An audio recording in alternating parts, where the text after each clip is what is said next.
Assalamu alaikum wa rahmatullahi wa barakatuh. Hello everyone, it's Zainab. So today I wanted to start reading you a book. I have ADHD, so I'm pretty notorious for starting things and not finishing them, as some of you may have realized, because I have a number of books on the go that I've started reading to you, kind of, as I do with the Quran, a little bit per day, right?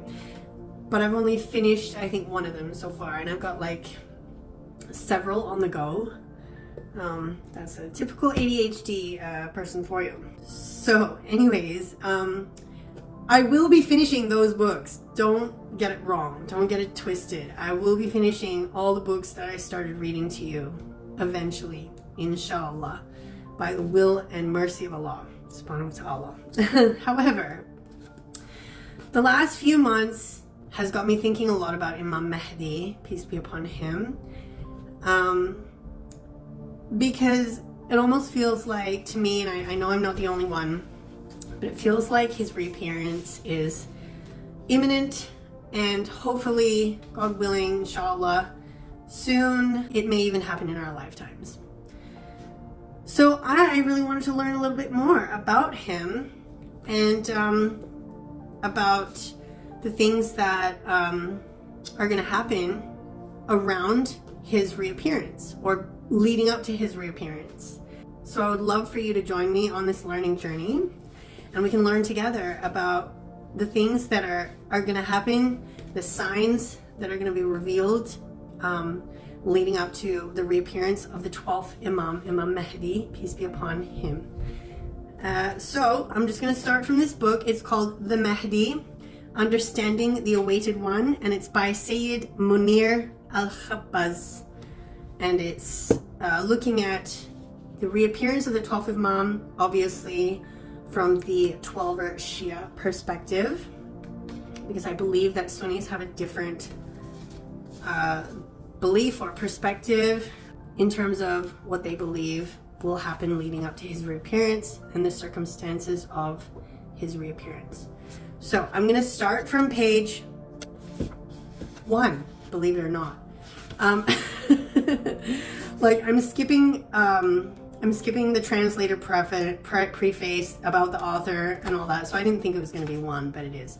So the first chapter is called Meeting Imam Mehdi.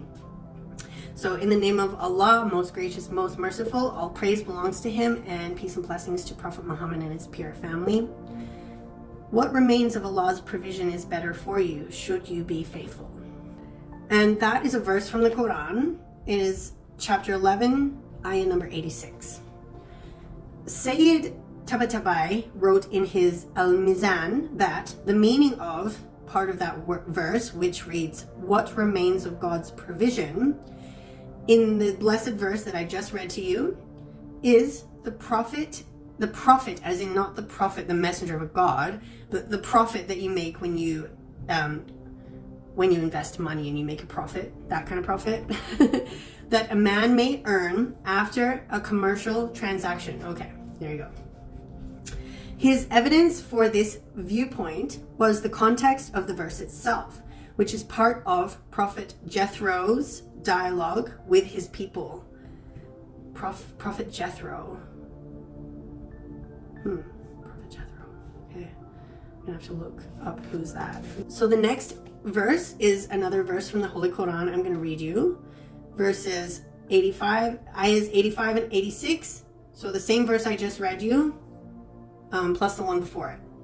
O my people, observe fully the measure and the balance with justice, and do not cheat the people of their goods, and do not act wickedly on the earth, causing corruption. What remains of God's provision is better for you, should you be faithful. Okay. However, the more accurate interpretation is that what remains of God's provision is a reference to the remaining semblance of Allah Almighty. It is, in fact, a reference to Imam Mehdi, peace be upon him, for 2 reasons. First, that the tradition narrated by Umar ibn Zahir states that a man once asked Imam Sadiq alayhi salam about whether the awaited Imam alayhi salam is greeted as commander of the faithful. Imam Sadiq, peace be upon him, replied, "No, that is a name given by Allah to the commander of the faithful, Ali ibn Abi Talib alayhi salam. No one was called by it before him, nor does anyone claim it after him other than a disbeliever. A disbeliever would claim that name." The man asked, "How would he be greeted?" The Imam replied, "They would say, 'Peace be upon you, O remainder of God's provisions.'" He then recited the verse, "What remains of God's provisions is better for you, should you be faithful." Accordingly, what is meant by the remainder of God's provisions is in reference to Imam Mehdi alayhi salam, because he is the remaining semblance of Allah. Every Imam and Prophet is a sign or semblance of God. However, in other cases, a semblance may transcend into the afterlife through death, so that its time as a sign lapses. There is a semblance, however, that remains until the day of reckoning. That is the remainder of God's provisions. This phrase applies to the awaited Imam alayhi salam. Second, if the meaning of the remainder of God's provisions meant the Prophet earned through a gainful transaction, there would be no meaning to condition it by saying, "Should you be faithful?" Prophet is a good that encompasses both believers and disbelievers and is not restricted to those who are faithful. However, the verse states that what remains of God's provisions is better for you, restricted specifically to the believers, should you be faithful. That does not apply except to the awaited Imam alayhi salam. He is the good that is conditioned on faithfulness and virtue. The verse speaks of the awaited Imam, peace be upon him. The fact that it came in the context of Prophet Jethro's dialogue, peace be upon him, with his people does not contradict the assertion that it is encompassing of a longer time span.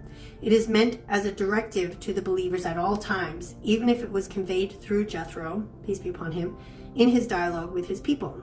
Thus, we wish to address 3 points about Imam Mehdi, peace be upon him. Please stay tuned for the second part of the reading of this chapter, inshaAllah. Stay blessed.